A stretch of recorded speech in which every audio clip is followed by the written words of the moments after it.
Қайырлы кеш. Менің атымда атап өтейін. Менің атым Арсен Байтуков. Мен Айканат High School of Бурабай мектебінің директорымын және физика мұғалімімін. Менің байланыс ақпаратым экранда. Сұрақтарыңыз болса жазуға болады. Бірақ білім беру бойынша ғана, жеке мәселелер бойынша жазудың қажет жоқ. Вебинар туралы айтатын болсақ, мынау жасанды зият директордың бүкіл жауапкершілігін көрсететін жасанды зият. Мына жерде көріп отырмыз, ол өте көп, жауапкершіліктері ол көп. Бірақ сіздерге дайын шешімдерді ұсына аламыз деп айта алмаймыз. Бірақ біз негізгі жалпылама шаблон, жалпылама фреймворк береміз. Ол жалпы ресурстарыңызды қай бағытта жүргізуге керек екенін жөнінде бір ұсыныстар айтады. Алмас айтқандай, Zoom-ның арнайы бөлігі бар, сұрақ жауап деп аталады. Менеджеріміз соңында оны жинақтайды, соған жауап береміз. Кеше 2 сұраққа ғана жауап беріп үлгерген жоқпыз, бірақ дегенмен мен эфирде бұл сұрақтарға жауап бергенмін. Сонымен, кеше өткен эфирдің жеңімпаздары Аида Ишмурзина және Гүлфарида Мұрзақұлова. Сіздер менеджерлермен хабарласыңыздар, содан кейін Фейсбукпен хабарлассаңыздар да болады. Алмас көрсеткен байланыс ақпаратымен өз мекенжайларыңызды жіберсеңіздер, біз сіздерге кітаптарды жібереміз. Бұл караван знаний, яғни білім керуені жобасы аясында болып жатыр, Шеврон компаниясының демеушілігімен. Кеше өте көп сұрақтар түсті мәдениет жөнінде, және спикер, бірінші баяндамашымыз Арам Пахчанян, оны сенбі күні де шақырдық. 1 сағаттың ішінде оған да сұрақ қоюға мүмкіндіктеріңіз болады. Мен Арамды өте қатты құрметтеймін.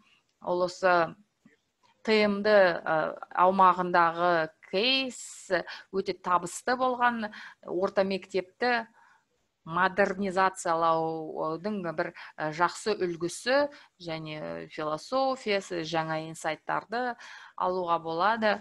Мектептің өзіне қарасақ та, бұл басқаша өзгеше екен көрініп тұрады, бірақ негізі совет, яғни кеңес одағы кезінде салынған кәдімгі мектеп, қарапайым. Сонымен вебинарымызды бастайық. Бүгін біз 3-ші модульді бастаймыз, ол дарындарды басқару немесе адами ресурстарды басқару. Әрине, оның арнайы құрылымы бар. Біз қазір белгілі бір құрылым бойынша жұмыс істеп жатырмыз, жүйелі түрде. Бүгін біз мынадай элементтерді қараймыз. Ол персоналды іріктеу және бейімдеу, көшбасшылар командасы, екінші, яғни оқыту көшбасшыларының командасы, келесі мониторинг және қызмет бағалауы, ол аттестация кіреді оған, және сабақтарға қатысу, және соңғысы ол кәсіби даму және коллаборация. Сонымен, бірінші элемент және бірінші әрекет ол рекрутинг. Сіздер өздеріңіз оқи аласыздар бұл қадамдарды. Рекрутинг. Рекрутинг дегеніміз не? Ол бірінші кезең. Біз бірінші өзіміз үшін анықтауымыз керек. Бізге кім керек және біз оған қандай талап қоямыз. Бізге жай ғана тарих мұғалімі керек деген ол жеткіліксіз. Оның жұмысының, оның жауапкершілігінің сипаттамасы болу керек. Бірақ сипаттаманы заңнамалық құжаттардан алмау керек деп ойлаймын. Өйткені олар өте күрделі тілмен жазылған, яғни білім беру, заңын білу деген сияқты нәрселерді. Бірақ өзіңізге қажетті етіп жазыңыздар. Әртүрлі порталдарда қарауға болады оны сипаттамасын. Бірінші қадам ол бізге кім қажет екенін анықтау және соған байланысты жарнаманы жасау. Яғни бізге керек адам осы ақпаратты көрген кезде қалай болады. Сонымен, директордың әрекеттері, персоналды іріктеу дереккөздерін бағалау және оны іздеудің дәстүрлі аймағын кеңейту. Құралай ханым бірінші эфирде айтқан болатын. Белгілі бір желілер болады, және директорлар сол құрылымдарға кадрларды іздеп барады. Бірақ ол үнемі тиімді бола бермейді. Белгілі бір дәстүрлі бір дерек көздер бар. Сол аймақтарды негізі кеңейткен дұрыс. Мен педагогикалық университеттерге сұраныс жіберетінмін. Мысалы, бізде қалай Каргу, Алматы университеттері, Нұрсұлтан университеттері, оларда студенттер бүкіл жақтардан болады, Тараздан да болады студенттер. Яғни мен бүкіл түлектерден басқа, 4-ші курс студенттерінен басқа, мен ақпаратты осы, яғни ол әрине бір белгілі бір келісім шарт аясында болады. Мен университеттермен келісімге отыратынмын. Маған студенттер бойынша белгілі бір ақпарат берілетін. Мен мысалы сол дәл Тараздың түлектерін іздейтінмін. Бұл жерде сәл өзіңіздің сол рамкадан шығуыңыз қажет. Үнемі сол бар нәрсені жерге сұранысқаны жіберу жеткіліксіз. Ары қарай вакансия пайда болған кезде персоналды іріктеу процесін бастау. Яғни бір айдан кейін вакансия керек екенін білетін болсаңыздар, бірден жарнама жасау керек, осындай адам қажет деп. Инстаграмда да жарнама өте жақсы болады. Яғни егер адам келе қалса, сіз оны жұмысқа ала аласыздар. Ақпаратты тартымды түрде беру керек, яғни мектеп белгілі бір серіктестерін пайдалана отырып, немесе ата-аналарды пайдалануға болады, дизайнер болса, осы тартымды ақпарат материалдарын жасау керек мектеп жөнінде. Қазір 21-ші ғасыр, қазір Инстаграм мен ТикТок заманы деп айтуға болады. Тек қана мәтін түріндегі информация, ақпарат берілсе, ол кейбір адамдар оны мүлдем қабылдамайды. Сондықтан тартымды түрде жасау керек. Келесі, мектептегі тәжірибесімен оған ықпалы жағынан әртүрлі қызметкерлер керек. Кейбір кезде жай ғана пән мұғалімі ғана емес, сіздерге пән мұғалімі және бокстың спорт шебері болу керек. Мысалы, хайкинг бойынша, яғни тауға шығу, тағы басқа бойынша тәжірибесі бар адам керек болуы мүмкін. Немесе басқа бір мәдениет тобынан болуы мүмкін. Бірнеше жыл бұрын Астанада мынадай қозғалыс болды. Ағылшын тілін беру үшін халықаралық шетелден келген мұғалімдерді іздеді. Олар қандай мәдениет өкілі, соған да қараймыз. Сіздің мектебіңізге не жетіспейді? Физика кафедрасында мысалы АКТ дұрыс жұмыс істемейді. Қашықтықтан сабақ өткізу өте қиын болуы мүмкін. Өйткені мұғалімдердің көбі жасы ұлғайған мұғалімдер. Дәл сол жағдайда сізге физика кафедрасында жай ғана физика мұғалім емес, ол АКТ-сы өте жақсы дамыған мұғалім керек. Содан кейін мүмкіндік болған жағдайда мектеп көшбасшыларының командасының мүшесін мүмкін осы қызметкер бола алатын адамдармен нетворкинг кіргізу, тарту, яғни мектеп қауымдастығының өкілдерін бейресми түрде ақпаратты таратуға тарту. Яғни белгілі бір педагогтар қауымдастығы аясында конференция, жәрмеңке кезінде дәл сол желіні қолданып вакансиялар жөніндегі ақпаратты жіберуге болады, хедхантинг жасауға болады кейбір кезде. Сонымен вакансияларды ерте анықтау жөнінде мектеп лидерлерімен жұмыс жасау керек. Бұл жерде жақсы компанияда жақсы HR болу керек, яғни кадр бөлімі жақсы жұмыс істеу керек. Яғни осы кадр бөлімінің қызметкерлерімен бірлесе отырып, өте күрделі вакансияларға маман іздеу керек. Мысалы, бізде тарихшы жоқ қазір. Қазір мен тарихшы іздеп жатырмын. Және менеджерлар дәл солдай керемет маман тарихшыны іздеп жатыр. Вакансияны ерте анықтау дегеніміз не? Біздің қызметкерлеріміз Excel'імізді қараймыз, олардың зейнетке шығу жастарын қараймыз, мысалы декретке шығу мүмкін, алдын ала қарап отырмыз. Мысалы қыз бала тұрмысқа шықса, ол енді біраз уақыттан кейін декретке шығу мүмкін, вакансия болады 1 жылдан кейін деп алдын ала жоспарлап бір болжам жасап отырамыз. Бұнда барлығын тартудың қажеті жоқ. Алдындағы процесспен салыстыратын болсақ, бұл бір қосалқы процесс. Мұғалімдер педагогикамен айналыса береді, ал бұл менеджмент, бұл рекрутингқа байланысты нәрсе. Бізде вакансия қай уақытта пайда болады, соны анықтаймыз, құжаттарды дайындаймыз, ресурстарды дайындаймыз. Біз өз жарнамамызды қай жерге, хабарландыруларымызды қай жерге жібереміз, соны анықтау керек. Яғни бұл жерде дарындарды іздеу, адамдарды, жақсы мамандарды іздеп табу оңай нәрсе емес. Бұл жерде біз нені қолданамыз? Барлық чаттарды, барлық ресурстарды пайдалану керек. Headhunter, Talentis бұл жаңа компания МФЦА-ның негізінде пайда болған өте жақсы балалар. HireBee бұл да жаңа алаңша. Ол да жасанды зияны қолданады, және бейресми компания емес, Telegram бот, Telegram арна бар, ұстаз вакансии деп аталады. Ұстаз курстарынан өткендер болады онда. Facebook, Instagram, дарынды балалар болуы мүмкін, 10.000 адамы фолловері бар балалар болуы мүмкін. Менің тәжірибемде, мысалы, Headhunter, ол ірі компания, олар тегін ештеңе істемейді. Ал Talentis, мысалы, біз ауыл балаларына көмектесетінімізді көргеннен кейін, олар кейбір нәрселерді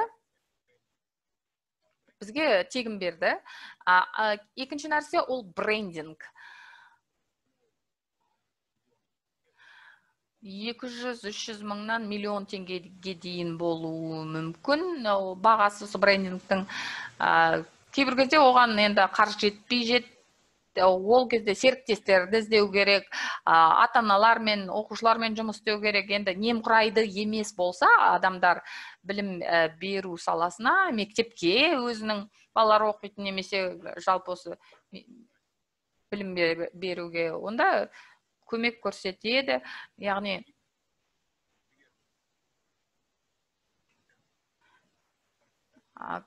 компанияның құндылықтарына деген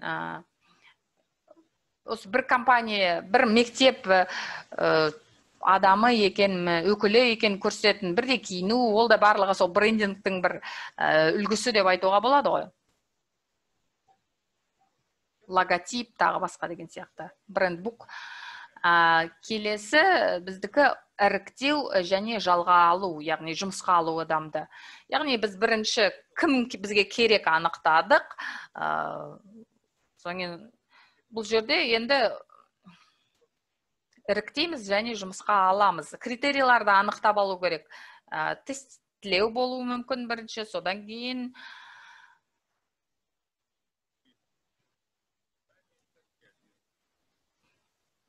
бұл жерде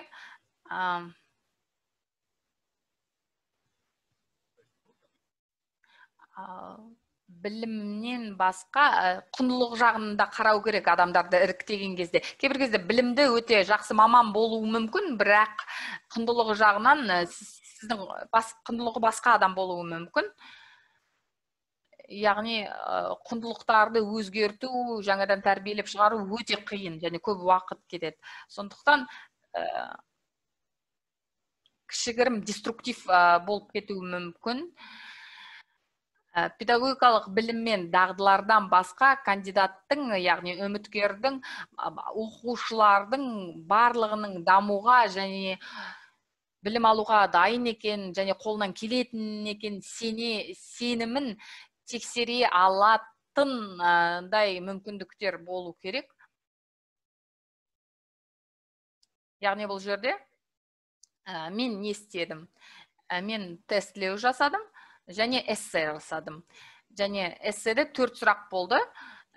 Не үшін сіз мектепте жұмыс істегіңіз келеді, қандай құндылықтарыңыз бар, тағы басқа. Әрине бұл кішкене уақытты ұзартады, бұл процестің уақытын, бірақ дегенмен сіз кабинетіңізге біреу кіріп, бізде мынадай үміткер бар, ал кеттік, ал сені жұмысқа алам деп бірден бола қоймайды. Яғни мектепте сіздің мектебіңізге жұмысқа кіру үшін бірнеше этаптан өту керек. Келесі ол сабақ өткізу, көрсететіндей сабақ өткізу, алдын ала тексерілетін сабақ өткізу, содан кейін оқушыларды да тартуға болады. Бұл жерде мына жерде бір мұғалім кеткенде жаңжал болуы мүмкін, бірақ егер мұғалім сізден кетсе, ол енді жаппай көп мұғалімдер кетсе, онда сіздің тарапыңыздан бірдеңе дұрыс емес шығар деп ойлау керек. Өйткені бұл жерде енді жайдан жай кетпейді ғой адамдар. Алдында бір қадам болды ғой, кадрлардың кетуінің себебін анықтау деген. Сол да өте маңызды. Мен адамдар кетсе, мен оларды тыныш қана жібере салам. Сабаққа, бір тренингтерге де, мысалы оқуға да, немесе декретке де, бірақ адамдар маған қайтып келеді. Нештағы басқаға кетеді кейбір кезде. Бірақ кадрлар менің көп кете бермейді. Жылына 150 адамнан 5 адам кетуі мүмкін.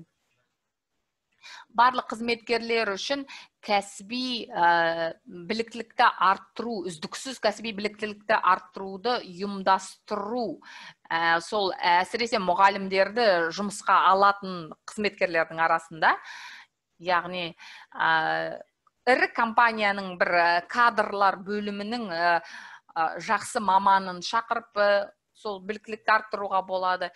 Барлық түсіну керек, сіздің талабыңыз қандай екен, тағы басқа. Егер олай болмаса, сіз ғана жауап бересіз барлығына. Әкімшілік мүшелерінде іріктеу қабілетін дамыту, яғни бәрін сіз ғана шешпей, директор ретінде басқа адамдар да шеше алатындай, супервайзер неғұрлым төмен болса,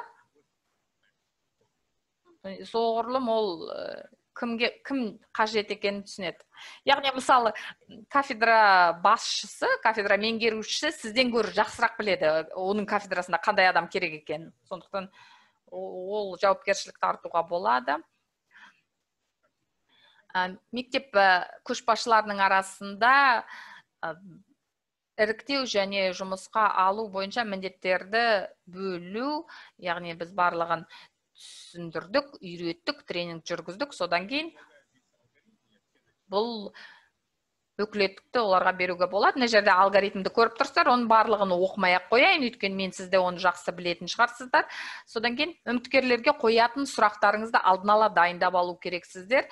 Әсіресе интервью болған кезде бірнеше күнделікті сіздер бірнеше адаммен ондай әңгіме өткізсеңіздер, шаршап кетуіңіз мүмкін. Сондықтан сұрақтарыңыз алдын ала дайын тұрса өте жақсы болады, сіздің талаптарыңызға, қажеттіліктеріңізге байланысты болса.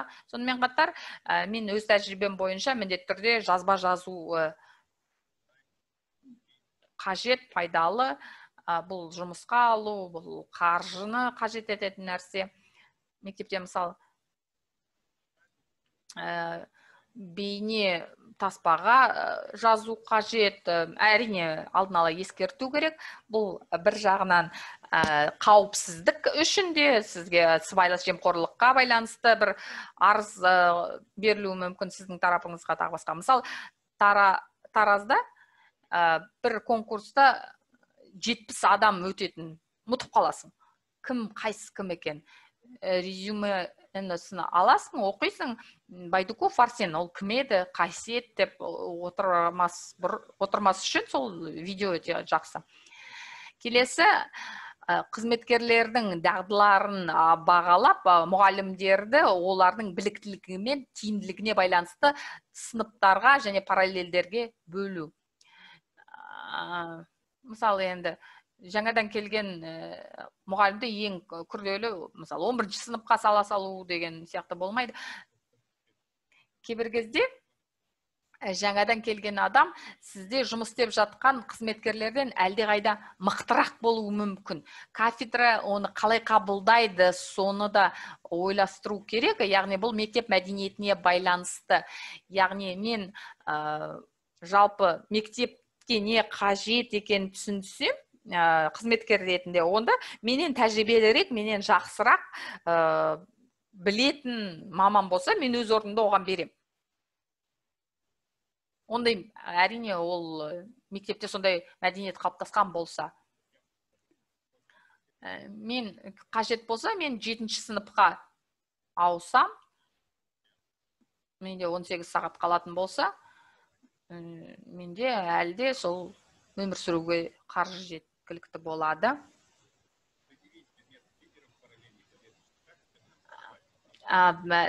Параллель бойынша пән көшбасшыларын анықтау. Бұл не үшін қажет? Тәлімгерлік үшін.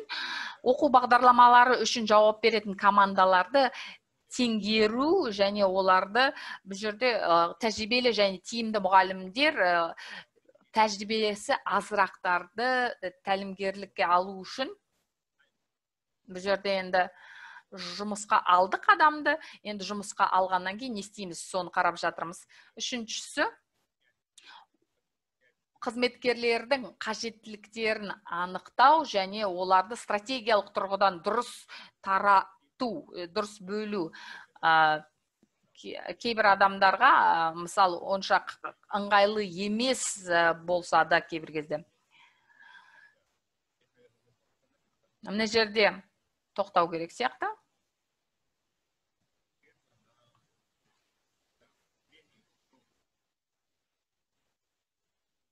Ыңғайлы параллельді ауыстырған кезде бұл енді әрине бұл қиын. Мысалы 8-ші сыныпта аз уақыт бойы отырып қалған мұғалімді ауыстырған кезде әрине бұл өте қиын. Мен үнемі ротация жасайтынмын мектепте. Енді үнемі деп айта алмаймын, бірақ 2-ші, 3-ші жылдан бастап ротация жасай бастадым. Бұл жерде енді ротация бітті жасаймыз, ештеңеге қарамаймын деп айтпайтын. Ақыртап баяу ауыстыратынмын. 11-ші сыныпта тәжірибелі мұғалімдердің арасына тәжірибесіздеу бір жас маманды кіргізіп жатырмын. Міне ол мықты, бірақ тәжірибесі аздау, 11-ші сыныпқа кіргіземін деп. Яғни тәжірибелі мамандар өте көп болып, ішінде біреуі ғана тәжірибесіз болса, әлде қайда енді мүмкіндіктер көп болады. Олар міндетті түрде үйретеді, оны тәлім береді. Көп адамды бірден тәжірибесіз адамдарды кіргізсең, олай болмайды әрине. Яғни бұл жерде 8-ші сыныпта 2-ші жыл бойы отырған қызметкер келесі жылы ол олай отырмайтынын біледі. Бұл жерде кафедра меңгерушісінің айтуы бойынша ол 9-ші сыныптың бағдарламасына дайындала бастайды. Яғни бұл жерде төменгі сыныпта сабақ беретіндер жоғары сыныпта не болып жатқанын білу керек, жоғары сыныптағылар төменгі сыныптағы бағдарламаны өте жақсы білу керек. Сол үшін ротация кейбір кезде қажет. Ал енді вакансия кенеттен пайда болатын болса, оны енді қайта-қайта күнделікті жаңартудың қажеті жоқ.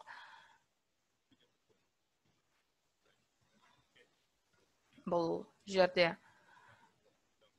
сіз кімді қай жерге қойдыңыз, соны ойластыру керексіздер. 9-ші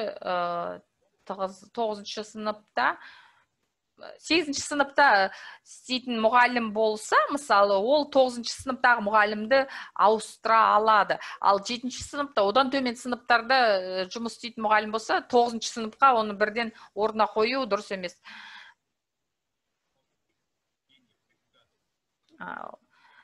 Директорға қажет қасиеттердің бірі ол алдын ала болжай білу. қасиеті. Мысалы, кейбір кезде енді бұл дұрыс та емес шығар, бірақ та егер сізге жас мұғалім келсе, және ол араб елдерінде оқып келсе, ол дінге байланысты бір қақтығыстар болуы мүмкін. Мен дінге қарсы емеспін жалпы.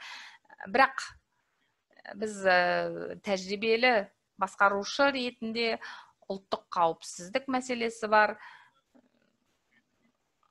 Сабақта қатысу керек, қарау керек, алдын ала бір енді болжайсың ғой, бірдеңе болуы мүмкін деп. Яғни алдын ала жұмыс істеу керек бұл адаммен. Нені айтуға болады, нені айтпауға болмайды. Яғни директордың өзі бір сезеді ғой, алдын ала болжайды. Бұл проблеманың алдын алу үшін жақсы. Рөлдерді анықтау бойынша барлығы түсініксіз, барлығы тәжірибеге негізделген. Біздің әріптестерімізге негізделеді, мектеп мәдениетіне негізделеді. Бұнда енді нақты инструменттер жоқ. Бұны енді келесіге өтейін, бұл бейімделу жүйесі. Және бейімделу жүйесі өте пайдалы, бірақ бізде ол жоқ. Ол не деген сөз? Бейімделу дегеніміз immersion processes деп аталады. Жаңа адам келген кезде, жаңа адам мектепке келген кезде, халықаралық мектепке, оны былайша айтқанда енгізу керек процеске, ол мектеп ережелері, тағы басқа. Сонымен біріншісі, жаңа қызметкерлер үшін осы бейімделу процесін анықтау керек. Ол мектепті жақсырақ білу үшін, мақсаттарды, мәдениетті, процестерді, рәсімдерді білу үшін. Ол тамызда жасалу керек, яғни келісім шартқа отырдыңыз, содан кейін бір апта бойы олармен басқа жұмыс жасамайсыздар, белгілі бір воркшоп жасауға болады, яғни мастер-класс жасауға болады. Оларға бейімделу үшін біраз уақыт бөлу керек. Академиялық жұмыс бойынша завучтар болады, жастар журналдарды бұзып тастады деп айтады. Бірақ сіз журналды қалай толтыру керек екенін бірінші аптада түсіндірдіңіз бе, сол тамызда? Яғни олар білмейді, жаңадан келгендер. Жаңа ата-аналар мен жаңа оқушылармен де дәл сондай жұмыс керек. Мектепке келген кезде әр оқу жылының басында қызметкерлерді жұмыс режиміне енгізу бойынша іс-шаралар өту керек. Алдын ала тағы да оларға қайталап мақсаттар, мектеп мақсаттары жөнінде айту үшін жылға, және осы оқушылардың үлгерімін жақсарту бойынша нені күтетініңізді таныстыру үшін, қайталау үшін. Яғни оқу жылының басында бұл енді тек қана жаңадан келгендер үшін емес, бүкіл барлығы үшін. Яғни стратегиялық тұрғыдан, стратегиялық жоспарлар жаңартып отыру керек. Яғни осы жылға біз осыны жоспарладық деп көрсету керек сіздер. Бұл жерде өткен жылы қалай болды, сонда қайталап өту керек. Біз, яғни өткен жылы неге қол жеткіздік, осы жылы нені ары қарай жалғастырамыз. Яғни мектепте бір-екі адам болу керек, осындай семинарларды жасай алатындар, ұйымдастыра алатындар. Яғни кейбір қызметкерлер оқу жылының ортасында келуі мүмкін, сол кезде сол адамдар, сіздің дайындалған қызметкерлеріңіз, жаңадан келгендерді бейімдеу үшін. Бейімделу іс-шараларының жаңа қызметкерлермен жұмыс процесін жақсартуға ықпалын бағалау. Яғни бұл да тағы мәдениетке байланысты нәрсе. Сізге көңіл бөлген кезде сізге ұнайды ғой. Жаңа ұжымға келген кезде жай ғана бізде қалай болады? Кейбір мұғалімдердің біраз бөлігі тамызда шығады, жөндеу жұмыстарына қатысады, содан кейін біреу қосылады. ОБТ-да кезекшілік істегендер кейінірек қосылады. Яғни оқу жылы мәдениет жағынан және мектепті оқу, білім алатын жер екенінен бір кішкене тыс кетіп қалатын нәрселерден кетіп қалады. Тим билдингтер жасауға болады, шәй ішуді ұйымдастырып, жұмысты талқылау керек. Яғни жұмысқа алдын ала бейімделу үшін және дайындау үшін қызметкерлерді. Сол бейімделу барлық үшін мектептің жаңа қызметкерлер үшін де әкімшіліктен бастап ата-аналарға дейін, мұғалімдерге дейін, оқушыларға дейін сіздерге қандай кітаптарды ұсына аламын? Өте керемет кітап бар.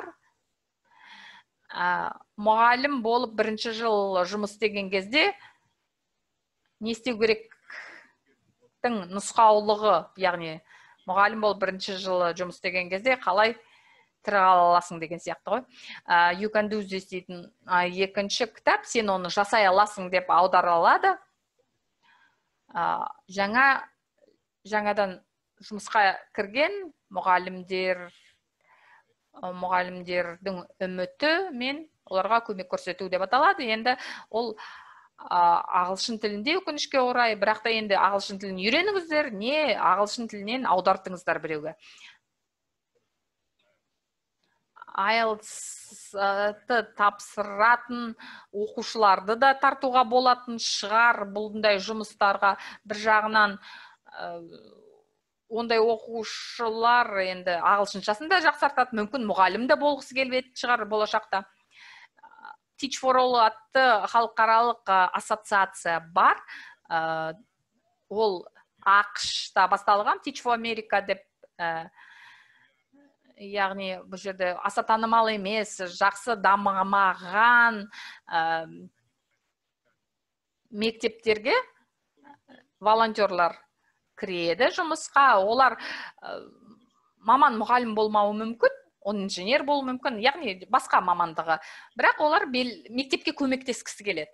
Олар сол бір арнайы курс жасап, сол курсты кіргізеді, сол курсты жүргізеді мектепте. Оларға белгілі бір workshoптар өткізіледі. Содан кейін маман, басқа мамандық иесі мұғалім болып кетеді 2 жылға. Содан кейін ары қарай жалғастыра ма, жалғастырмай ма өзі біледі. Бұндай бағдарлама көп жыл бұрын, бірнеше жыл бұрын Ресейде басталды. Учитель для России деп аталады. Ол Қазақстанда басталып жатыр. Атамекенде тырысып жатыр бұл бағдарламаны жүргізуге. Америкадан келген мұғалімдер де соны жүргізгісі келіп жүр. Бұл ұйымдарға көңіл бөлу керек, өйткені ол жерде мұғалімді мектепке теп-тез дайындау бойынша ақпараттар бар, соның бағдарламасы бар, соны көрсеңіздер, өздеріңіз үшін де сол жаңа қызметкерлерді бейімдеу үшін пайдалануға болады кейбір бағдарламадағы элементтерін. Келесі элементке өтеміз, ол оқыту көшбасшыларының командасы, ол мектеп әкімшілігі емес, ол сіздің мектебіңіздің мықты мұғалімдері, мектеп үшін жұмыс істегісі келетін құндылықтары сізбен бірдей мұғалімдер. Яғни мектеп мәдениеті дұрыс қалыптасқан болса, ондай мұғалімдер пайда болады. Бастапқы кезде әрине ондай адамдар өте аз болады. Бірақ неғұрлым осы көшбасшылық әлеуетті арттырған сайын, сондай адамдар көбейе түседі. Директор барлығына жауап береді, бірақ ол тиімді түрде басқара білу керек. Сондай адамдарды өсіру керек. Көшбасшылар командасының рөлдері мен міндеттерін анықтау, оларға қолдау көрсету, тағы басқа, мысалы, шаршап қалғандар біреулер болуы мүмкін, оларды ауыстыру керек, жаңарту керек, тағы басқа. Жақсы, яғни нақты протоколдар жасау керек, хаттамалар жасау керек. Ол адамдар жай ғана шай ішіп ештеңе істемей емес, олар міндетті түрде хаттамалар жүргізу керек, жас мұғалімдермен жұмыс жасау керек. Яғни ол хаттама жүргізіп отыру керек, ол жай ғана қағаз санын көбейту үшін емес, сіз ол жұмыстарын талдай алу үшін. Яғни біз қандай жұмыс жасалды,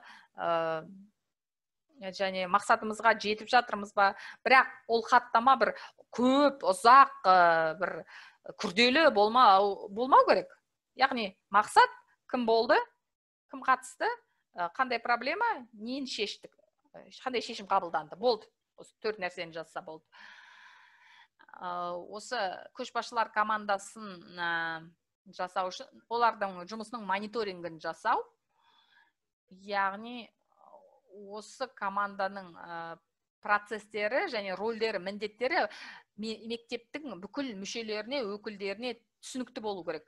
Мектепте олар бір жазалаушы күш ретінде қарастырылмау керек, қабылданбау керек олай. Егер ол көшбасшылар командасын дәл сондай жазалаушы топ ретінде қарастырса, мұғалімдер әрине ол ешқандай мұғалім оларға көмектесіңдер деп айтпайды. Яғни сіздің мұғалімдеріңіздің қажеттіліктерін өтейтіндей топ болу керек, және оларды солай қабылдау керек адамдар.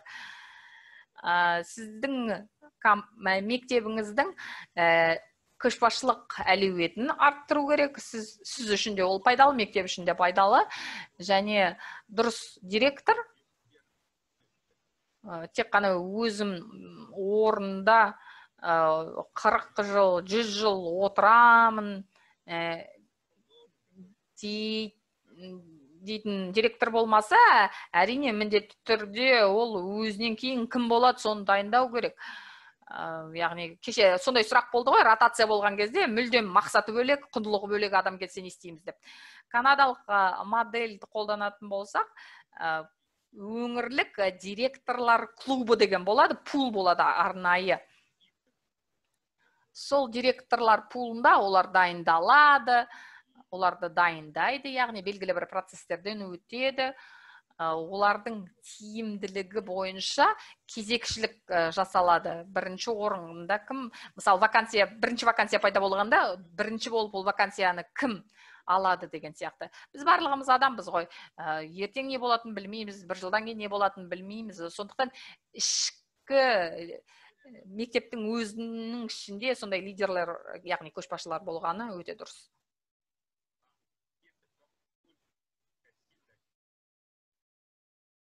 Мектепте сондай мықты команда болса, кім келседе, сіз мектепке сырттан адам келседе, сырттан директор келседе, ол адамдар мектепті ұстайды.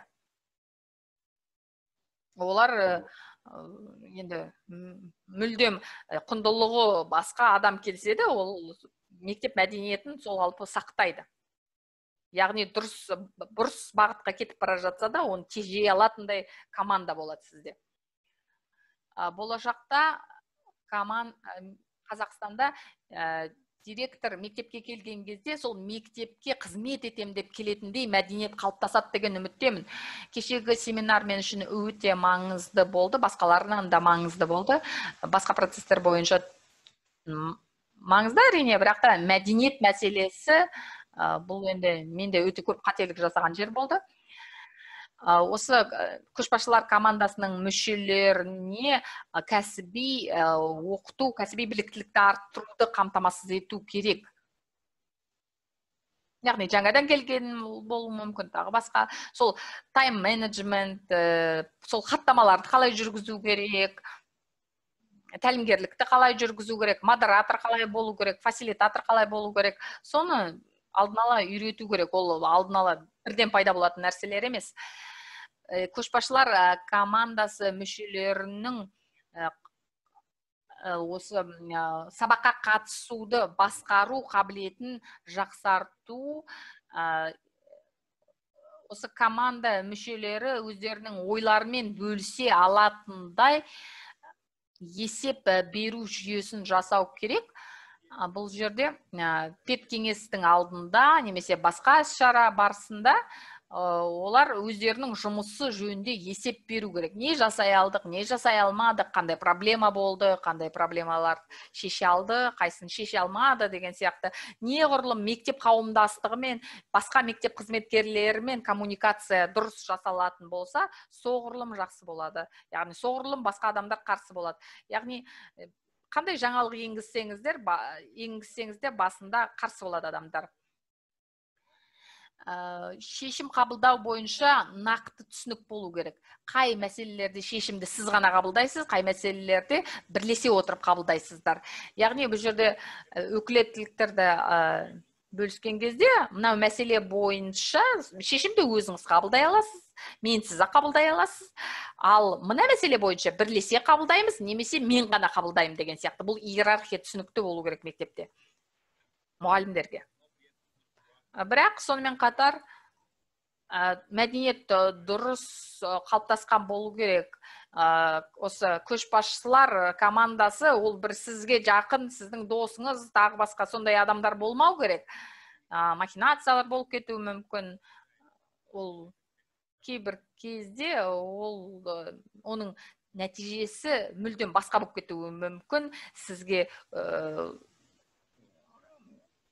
мәдениет дұрыс қалыптастырмасақ, олар бізге қарсы жұмыс істейді. Осы көшбасшылар командасындағы маңызды рөлдерде, егер адам кетіп қалатын болса, басқа адам, қандай адам болады, соны алдын ала жоспарлау керек. Яғни командада бір басшы мұғалім болса, ол басқа мектепке кетіп қалса, оның орнына кім болады? Және сол адам дайын ба, оның орнын басуға? Соны біз алдын ала білуіміз керек.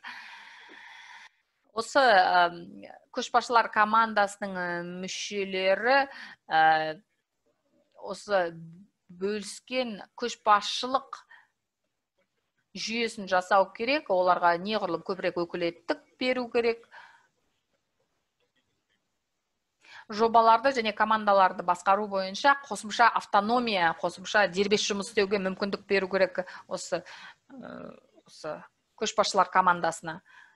Бұл тағы да мәдениетке байланысты. Егер сіз бір әкімшіл, әміршіл адам болмасаңыз, сіздің жұмысыңыз ол оқушылардың, мұғалімдердің проблемасын шешу.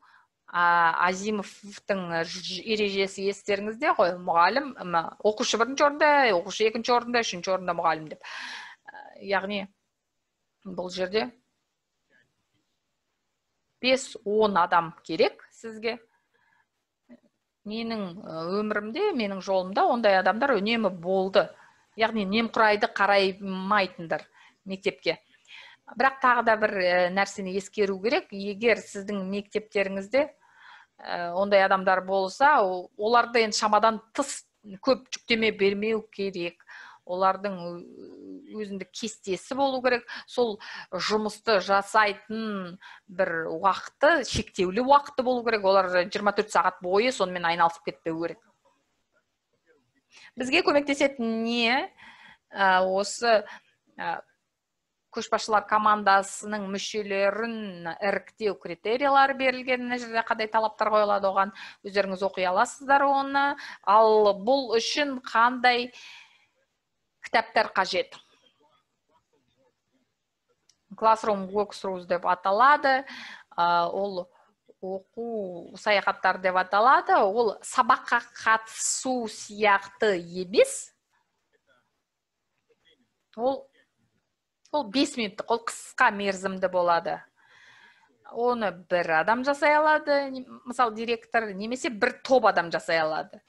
Жаңағы көшбасшылар командасымен бірлесе жасауға болады. Ол енді сабаққа қатысудан айырмашылығы қандай? Сіз енді 45 минут отырасыз, бір сабақтың басынан аяғына дейін отырасыз сабаққа қатысқан кезде.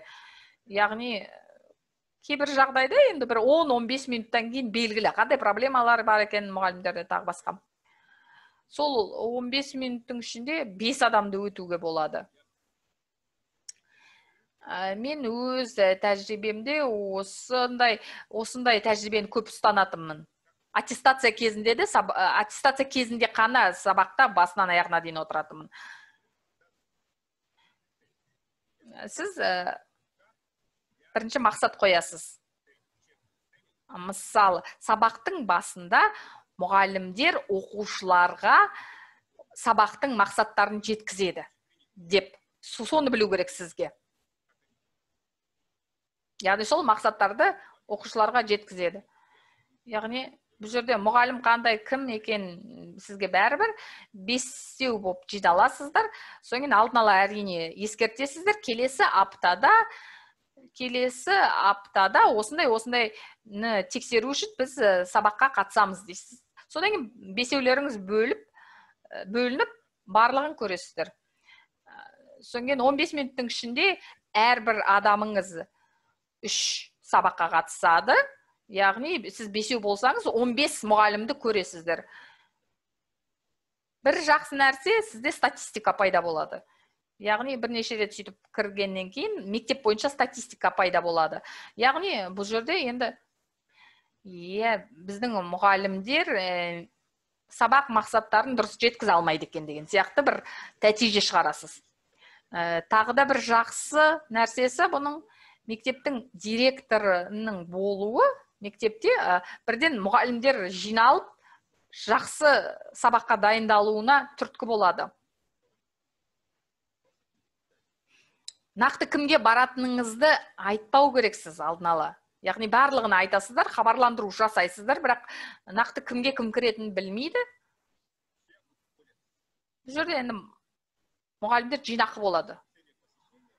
Содан кейін ол сабаққа қатысудың мақсаттарына байланысты сабақтың басында емес, ортасында кіруі мүмкін, соңында кіруі мүмкін. Мүмкін сіздің негізгі мәселеңіз ұстанып отырған ол рефлексия болуы мүмкін, онда сабақтың соңында кіру керек деген сияқты 5 минутқа. Өте жақсы нәрсе. Келесі кітап, соңғы кітап, өз мұғалімдеріңе төмен баға берме деп аталады. Яғни мұғалімдердің осы көшбасшылық потенциалын қалай қолдануға болады сол жөнінде. Ары қарай келесі мұғалімнің көшбасшылығы бұл яғни көшбасшылар командасының мүшесі болмаса да, әр мұғалім өзін көшбасшы ретінде түсіну, осы қабылдау керек. Яғни мен үшін көшбасшылық дегеніміз не? Ол өзің жұмыс істейтін аймаққа толық жауапкершілікті өз мойныңа алу. Яғни әрине оның анықтамалары өте көп, бірақ мен үшін ол дәл сол. Яғни сенің жауапкершілігің не? Сенің сыныбың. Яғни сен мұғалім ретінде сен өз сыныбыңның көшбасшысың. Сен соған жауаптысың. Мысалы, кафедра меңгерушісі кафедраға, директор мектепке жауапты. Қадамдарды қарайық, әрекеттерді белгілі бір мансап, яғни карьера траекториясын анықтап, оны сипаттау, көшбасшылық пен жоғары білікті қызметкерлерге арналған басқарушы рөлдерге қолдау көрсетуді қамтамасыз ету. Яғни көшбасшы мұғалімдер болса, ол міндетті түрде көшбасшылар командасында емес, басқа да жауапкершіліктер беруге болады. Яғни жәрмеңкелер ұйымдастыруға болады. Мен осы жастарды солай үйрететімін. Жаздық лагерді беруге болады. Мысалы, жас бір мұғалім келсе сіздерге, ол мысалы оқу процесінде өте тәжірибелі болмаса да, құлшынып тұрса, онда дәл осындай жаздық лагер сияқты оған бір жұмыс беруге болады. Көшбасшылар командасының негізгі позицияларына тиімді мұғалімдерді іріктеп алу. Яғни олар мектептің құндылықтарын, сенімдерін бөлісу керек. Ары қарай. Көшбасшылық мүмкіндіктер беру үшін және дамыту үшін жоғары және орташа деңгей мұғалімдерін анықтау. Кейбір мұғалімдерге бұндай курстарды беру ертерек болуы мүмкін. Яғни басында неғұрлым тәжірибелі адамдар келек, кем дегенде бір 2-3 жыл тәжірибесі бар. Яғни сіздер білесіздер ғой өздеріңіз директор ретінде кімнің мықты екен.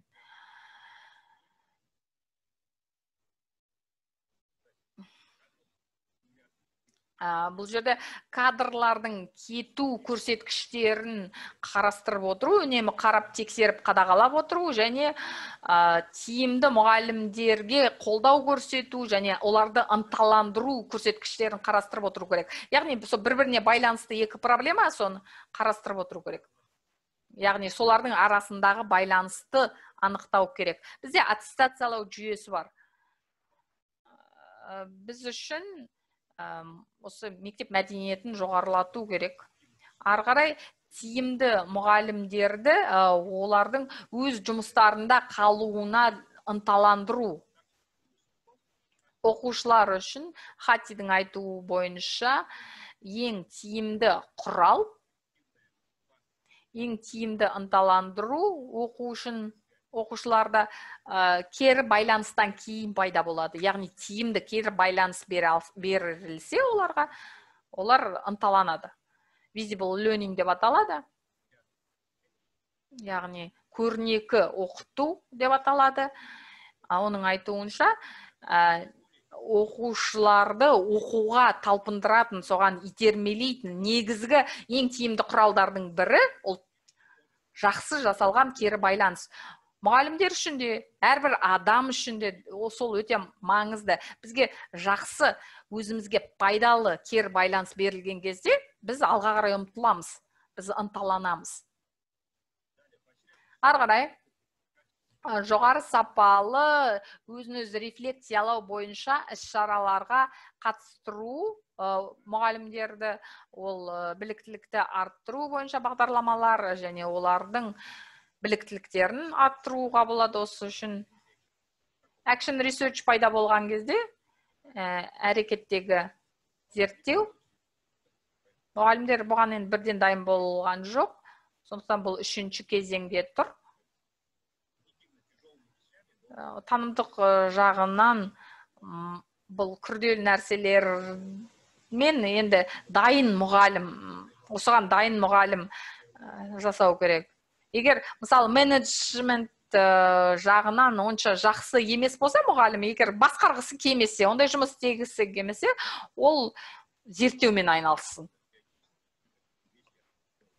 Мен сабақ қана істегім келеді, өз жұмысыммен қана айналысқым келеді дегендерге осы жұмысты беруге болады. Яғни lesson study жасауға болады, конференциялар жасауға болады. Яғни нақты ғылыми жұмыспен айналысады. Яғни бұл жерде де мұғалім дамиды, өз сыныбына деген жауапкершілік артады. Бізге көмектеседі тағы не? Өте көп кітаптар. Өз мұғалімдердің ешқашан төмен баға берме. Дэвид Фрост деген өте керемет адам бар. Оның оқушысы Назарбаев университетінде сабақ береді. Яғни бұл жерде мұғалімдер менеджмент көшбасшысы емес, оқу процесінің көшбасшысы ретінде көп нәрсеге әсер ете алады. Өкінішке орай барлығы ағылшын тілінде, бірақ Дэвид Фросттың кейбір кітаптары аударылған менің білуімше. Яғни көшбасшы мұғалімдер деген мәселе тақырып бойынша өте көп ресурстар бар. Мектеп мәдениеті бойынша азырақ мысалы. Құрметті әріптестер, мен сіздерге көрсетейін деген. Мен біліктілікті арттыру курсынан өткеннен кейін 3 деңгейлік мектебімнің 3-ші жылында, жұмысымның 3-ші жылында мен орта буын менеджерлерінің әлеуетін арттыру үшін жұмыс жасадым. Және менің мектебімде НЗМ Тараз.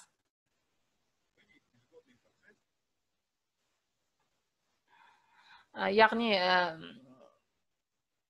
талдау барысында, ол кезде мен жас болдым, 27-29 жаста.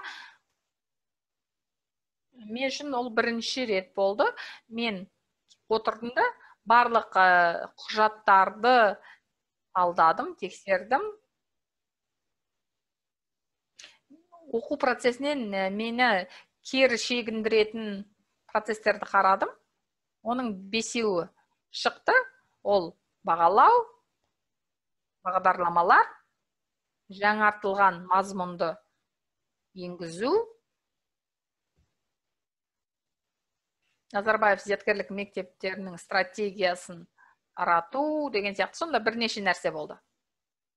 Және соңғысы ол бейімдеу тобы болды. Яғни жаңадан келген оқушылар мен мұғалімдердің бейімделуіне жауап беретіндер. Яғни оқу жылында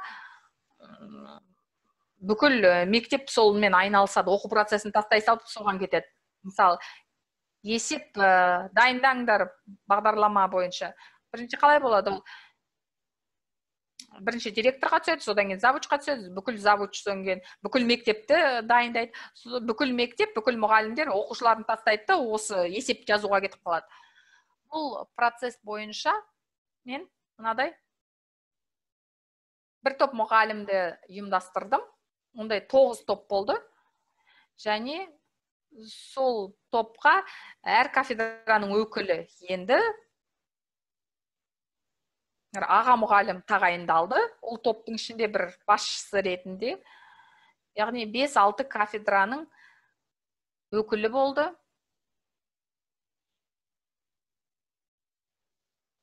Үш негізгі процесс ол бағалау, бағдарлама, жаңартылған мазмұн. Енді мүмкін болғанша әр кафедрадан өкілі алған дұрыс.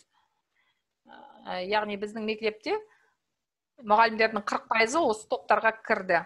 Яғни оларға азырақ жүктеме бердім, оларға кезекшілік қойған жоқпын. Оларға дедлайндар берілген, графиктер болды.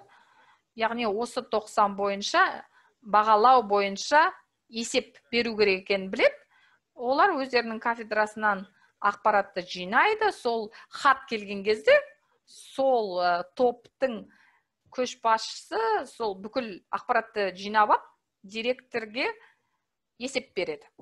Болды. Одан басқа олар қосалқы жұмыс жасамайды. Бағдарламалар бойынша да топ өзі сол бойынша істейді. Ал бейімделу процесі бойынша олар да сол жылда бір рет сондай жұмыс жасайды.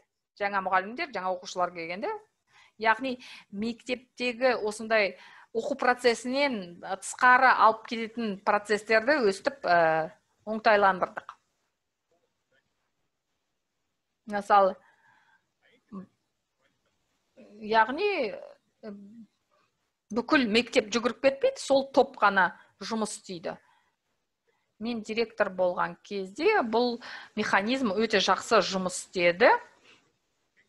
Мысалы, бағалау тобы лидер ауысып кеткен кезде олар тіпті сезінген де жоқ. Өйткені олар барлық процесті жүйелі түрде біледі, жұмысты жақсы жасайтын. Бұндай процесті жасау арқылы мен осындай орта буын менеджерлерін жасадым. Яғни барлығы бар жұмысты жасамайды. Мүмкін мұғалімдер үшін, мұғалімдер тарапы үшін ол қиын болып көрінуі мүмкін, қосалқы жұмыс деп қарауы да мүмкін. Бірақ дегенмен жалпы мектеп деңгейіндегі нәтиже керемет болды. Екінші жылда мен демалдым деп айтуға болады. Өйткені жұмыс жүйеленді, адамдар өте жақсы жұмыс істеді. Аккредитациялаған кезде мектепте өте жақсы болды. Мен білмеймін қазір не болып жатқанын.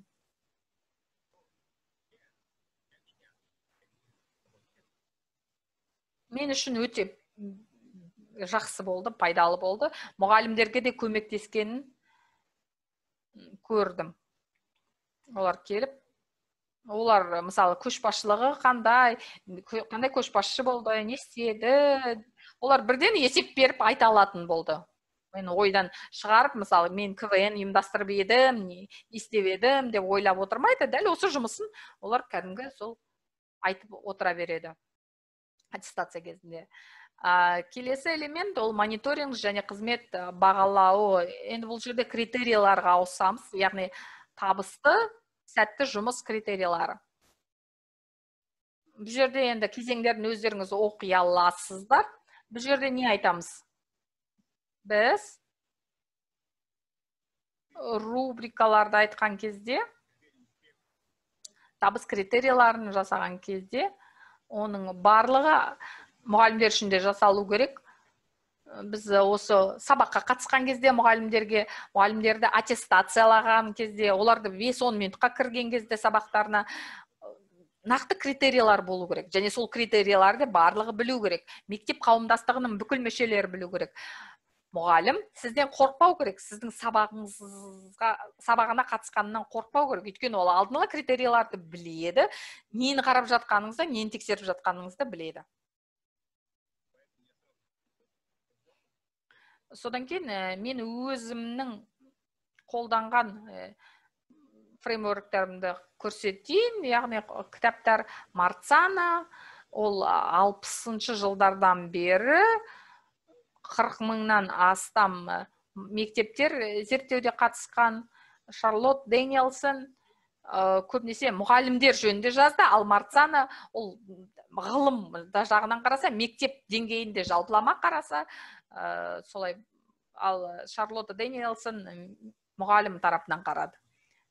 Сіздер мен сабаққа келген кезде, сабаққа қатысқан кезде, аттестациялаған кезде, ол мен субъективті болмаймын. Яғни мұғалімдер, сіз әртүрлі адамдарға әртүрлі қарайсыздар деп маған ешкім жаза алмайды. Яғни барлық мұғалімдер стандарттарды білген кезде өте жақсы. Біз завучтармен сабаққа қатысқан кезде әркім әртүрлі нәрсе айтады. Өз тәжірибесіне сүйенеді. Біреу мынау дикциясы дұрыс емес, шылдап сөйлейді деп айтады. Біреу айтады, тақтаға дұрыс тұрмады деп айтады. Әртүрлі нәрсе айтпау үшін стандарттарға сәйкес қана жұмыс істейді. Шарлотт Дэниелсон болса 4 сала бар. Біріншісі жоспарлау және дайындау, екіншісі ол сынып ортасы.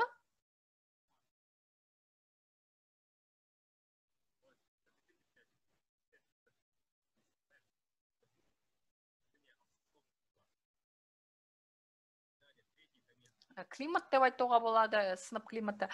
Үшіншісі ол сабақ беру. Сабақ беру, инструкция емес, мына жерде instruction деп жазылған, яғни оқыту. Төртіншісі ол кәсіби жауапкершілік. Кәсіби міндеттер. Бұнда ол өзі тараушаларға бөлінген, рубрикаларға бөлінген, бірінші деңгей, екінші деңгей деп мысалы сұрақтар жасалған, және ол бойынша не істеу керек барлығы түсінікті болып шығады. Яғни бірінші деңгей мұғалімді, екінші деңгей мұғалімі, үшінші деңгей мұғалімі деп бөліп тастауға болады, сол арқылы анықтауға болады. Яғни мұғалім бұл фреймворкты өзі де оқи алады, және өзін өзі белгілі бір деңгейге бөле алады. Шарлотт Дэниелсонда осындай фреймворк, яғни шаблон бар, және сол шаблонға байланысты кітап бар. Яғни белгілі бір критерийға жету үшін не істейді? Не істеу керек? Мынау шаблон ретінде қысқа-қысқа жазылған, бірақ кітабында барлығы анық егжей-тегжейлі берілген. Бірақ бұл тек қана мұғалімдерге сәйкес нәрсе. Мұғалім практикасына байланысты. Келесіге ауысайық, содан кейін Марцанаға ауыссам, ары қарай ол бақылау. Мектепте сіздер критериялар жасау керексіздер. Мен жас мұғалім болған кезде бізді кішігірім кітап болатын, 50 теңгеден сатылатын. Онда завуч крестик қоятын. Бұл кітаптың жамандығы неде? Онда ұйымдастыру деп жазылған. Ұйымдастыру дегеніміз не? Бір жалпылама сөз жазылған. Болды. Немесе сабақтың кіріспе кезеңі дейді. Бұл нені тексеру керек? Нені бағалау керек? Түсініксіз. Завучтар крестик қояды, бірақ Шарлоттаның фреймворк, яғни шаблоны маған жақынырақ. Сонымен, бұл жерде енді кері байланыс оқыту мақсаттары бойынша беріледі, яғни қызмет мақсаттары бойынша беріледі. Мұғалімнің дұрыс жұмыс істеу мақсаттарына байланысты кері байланыс беру керек. Мұғалімге сіз сабағыңызды керемет көңілді өткіздіңіз деген сияқты кері байланыс берсеңіз, әрине мұғалімге одан ешқандай пайдасы жоқ. Яғни критерий бойынша нақты беру керексіздер. Менің ойымша сіз мынадай деңгейдесіз деп айту керек. Ал сіздің ойыңызша сіз қандай деңгейдесіз? Келесі деңгейге өту үшін не істеу керек деген сияқты. Нақты бір критерий бойынша кері байланыс беру керек. Яғни критерияларды қалай қолданамыз, және сол критерий бойынша қалай кері байланыс береміз соны. Яғни барлығы алдын ала нені тексеретінін білу керек. Жай мұғалім қорқып отырмау керек, мынау не үшін келді екен деген сияқты. Сабаққа қатысып, ол сабақтан кейін бір мүлдем ешқандай пайдасы жоқ кері байланысты ұзақ беруі мүмкін. Оның қажеті жоқ. Роберт Марцананың мына кітабын қарастырайық. effective supervision деп аталады, яғни тиімді бақылау, тиімді сабаққа қатысу. Шарлотт Дэниелсоннан көрі маған көбірек ұнайды. Не себепті? Шарлотт Дэниелсондікін де жақсы, бірақ ол мұғалімдерге арналған. Ал мынау Марцананікі директорларға арналған. Бұл екі фреймворкты, екі шаблонды бір-біріне байланыстырып біріктіруге де болады. Марцана бұл шаблонды кеңейтеді. Ол 9 сұрақты анықтаған, және сол 9 сұраққа тиімді жақсы мұғалім, білікті мұғалім жауап бере алу керек. Яғни бұл жерде тұрақты процестер сегменті бар. Ол әр сабақ сайын қайталанатын нәрселер. Ол мақсат қою, және бағалау, және тәртіп сақтау сабақта. Яғни қандай сабаққа кірсеңіз де, осы үш нәрсені анықтау керек, қарау керек. Яғни мақсат қойылу керек, бағалау керек, және кері байланыс болу керек, яғни тәртіп болу керек. Сабақтың басы болады, аяғы болады, рәсімдері болады. Бұл екі мәселе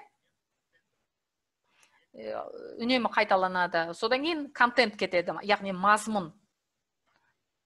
Блум таксономиясы бойынша бұл бастапқы білім, және тереңдетілген білім. Яғни осы екі сегментті мұғалімдердің сабағына қатысқан кезде үнемі қарап отыру керек, әсіресе жас мұғалімдерде.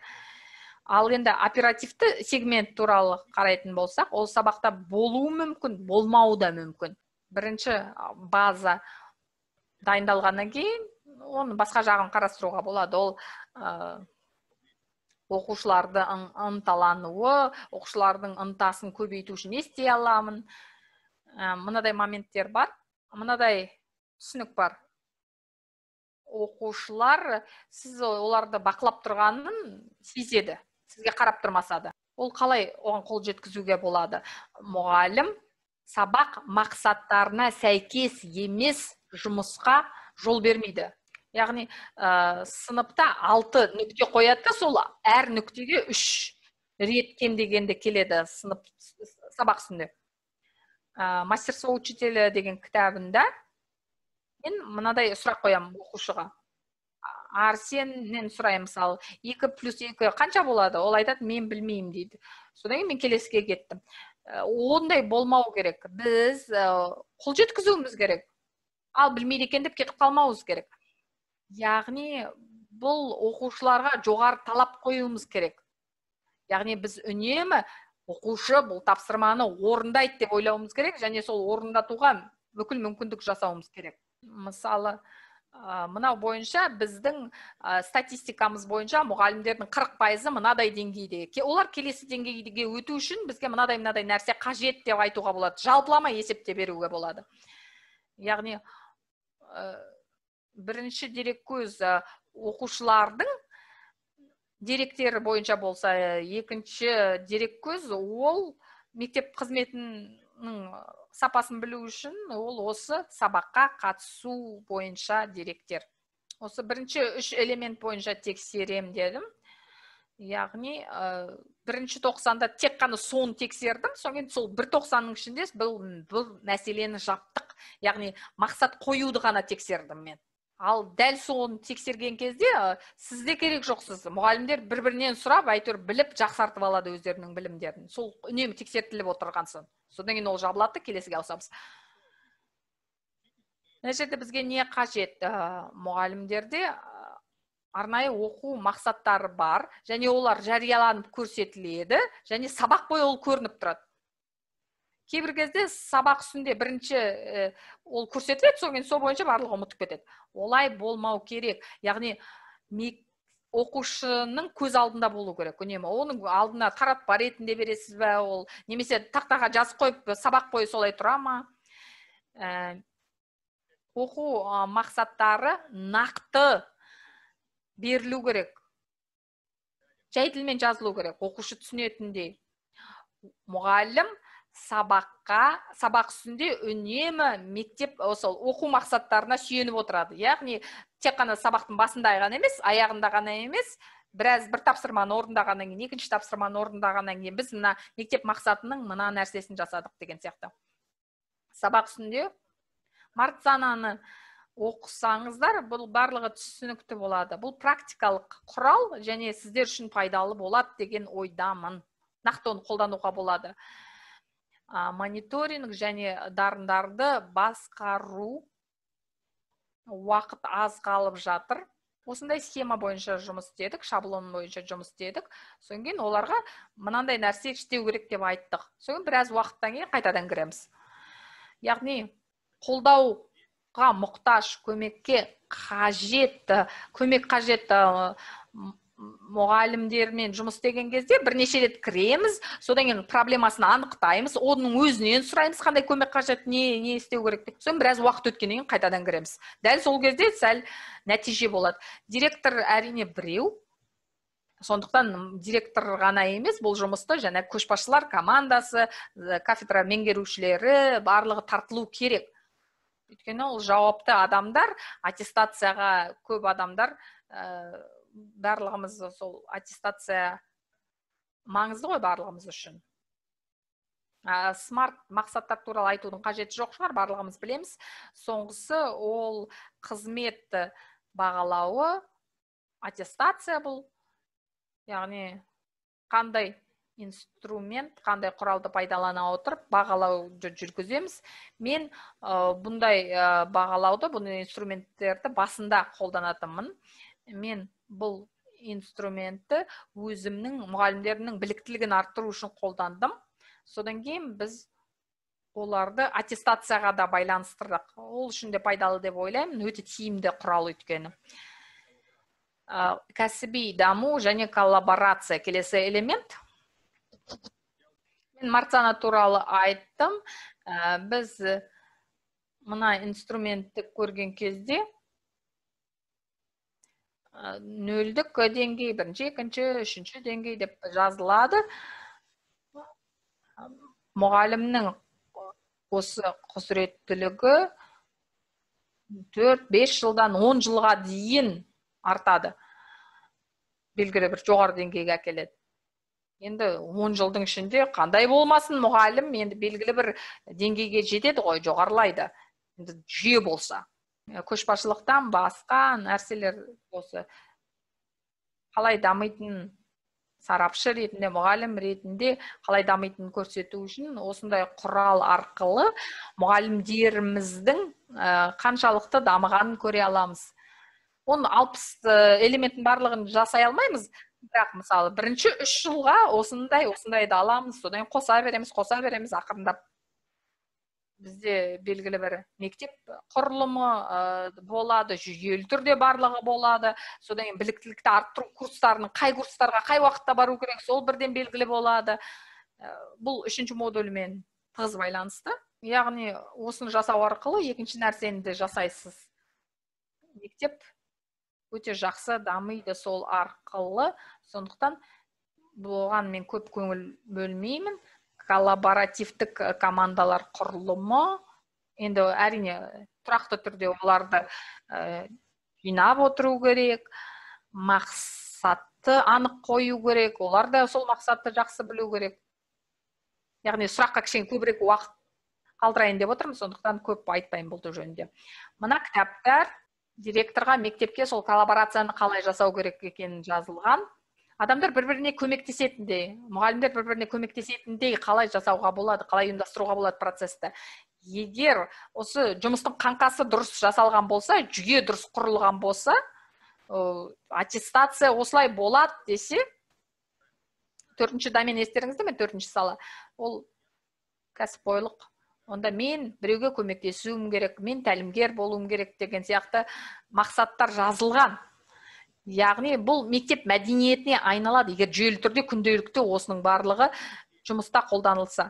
Менде кейстер болды, күрделі мұғалімдер болды, ол мүлдем қатысқысы келмеді. Бірақ аттестация басталған кезде олар міндетті түрде біреуді алып тәлім беретін.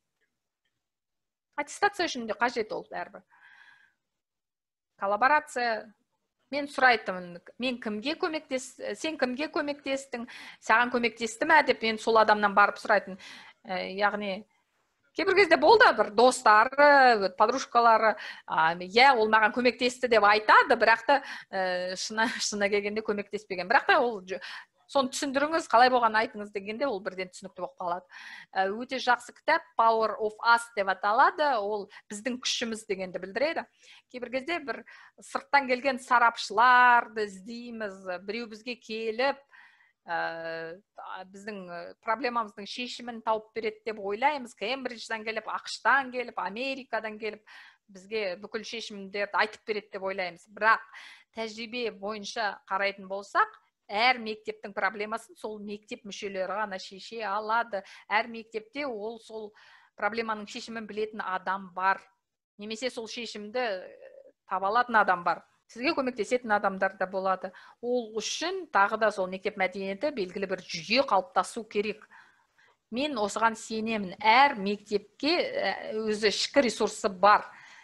Екінші мәселе ол сол директор мектеп сол ресурсты қолдана алып жатыр ма, жоқ па? Соған байланысты. Сол адамдардың әлеуетін қолдана алып жатыр ма? Сонымен, бүгін енді қарастырдық. Бірінші ол кадрды іріктеу. Ол жай ғана хабарландыру бере салу емес, математика мұғалімі керек деп. Ол үшін оны хабарландыруды бермес бұрын мен алдын ала маған кім керек, оған қандай талаптар қоямын деп анықтап алып, содан кейін сол хабарландырудың өзінде барлығы жазылу керек сол талаптардың. Содан кейін іріктеуден барлығы тең болу керек іріктеу процесінде. Біз ол адамды қалай жұмысқа аламыз, жұмысқа алғаннан кейін оның мықты тұстарын қалай пайдалана аламыз, соның барлығын жоспарлау керек.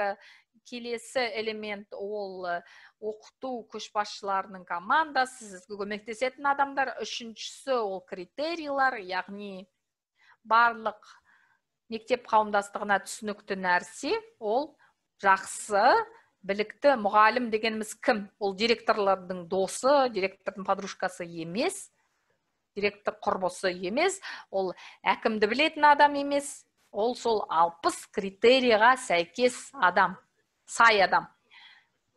Егер бұл шаблон бойынша жұмыс жасалса, күнделікті мектепте, онда сыбайлас жемқорлық мәселесі де болмайды. Яғни директорға да ондай арыз айтылмайды сыбайлас жемқорлыққа байланысты. Сіз бірден сол шаблонды көрсетесіз, мынау бойынша осы жерде осылай істелінді деп. Келесі элемент алдыңғы элементке өте тығыз байланысты. Бұл жерден тәжірибелі директорларға ештеңе түсіндірудің қажеті жоқ деп ойлаймын. Кәсіби даму және коллаборация. Мен сіздерге жай ғана жұмысты қалай ұйымдастыруға болады, сол жөнінде ұсыныстар айтып отырмын. Персоналды жұмысқа алған кезде сарапшыны шақыру керек пе, және құрылымдастырылған интервью жүргізу керек пе? Наталья, дұрыс деп ойлаймын. Наталья Комарова жаңа қызметкерге ұжымға қалай кіргізуге болады, тартуға болады. Яғни нақты жүйе болу керек, механизм болу керек. Мектептің бүкіл саясатына үйрету керек. Жай ғана міне құжат оқы деп қана емес, түсіндіру керек. Ол 1 сағат кетуі мүмкін, 1,5 сағат кетуі мүмкін. Содан кейін ата-аналармен қалай жұмыс істейсіз, қай кабинет, қай жерде, соны түсіндіру керек, көрсету керек. Кітапхана, дәретхана қай жерде, соның барлығы көрсету керек. Яғни сіздің жүйе дұрыс қалыптасқан болу керек. Жаңа қызметкерлерді үйрету. 1 жыл бұрын, 2 жыл бұрын келген мұғалімдеріңізден сұраңызшы, қандай қиындықтар болды олар келген кезде. Келесі сұрақ, 1 сағат 43 минутта біттік, роликта болды, барлығын үлгердік. Осы 1,5 сағаттың ішінде бір нәрсені үлгердім деген үміттемін. Бұл қосалқы сұрақтар сізге қараған, алдыңғы қарағанда жеңілірек болуы мүмкін. Енді бір жаңа нәрсені айттым деген үміттемін. Енді Қазақстанның бүкіл мектептерінің проблемаларын шешіп тастаймын деген емес, өз тәжірибемен бөлісу үшін айтып жатырмын. Тестілеу ертең сіздерге жіберіледі. Сертификат алғысы келгендер тестілеуден өтіңіздер. Яғни сұрақтардың 50%-ына дұрыс жауап берсеңіздер, сертификат аласыздар. жақсы ұпай алғандар және барлығын тез жылдам жауап бергендер адамдар үшін тағы да кітаптар ойнатылады. Сенбі күнде бізде қосымша тренинг болады Арам Пақчанайнанмен. Ол менің философияма да үлкен ықпал еткен адам, мен өте қатты құрметтеймін. Осы мүмкіндікті пайдалана отырып, оған да сұрақ қойыңыздар, оны да тыңдаңыздар. Менің ойымша, ол жас Аманашвили деп айтуға болады. Тағы не айтуға болады? Барлық сұрақтар бойынша айттым. Ертең біздің қорытынды эфиріміз операциялық процесстер, стейкхолдермен жұмыс. Сіздерді ертең көріскенше үлкен рахмет. Белсенді қатысқандарыңыз үшін рахмет.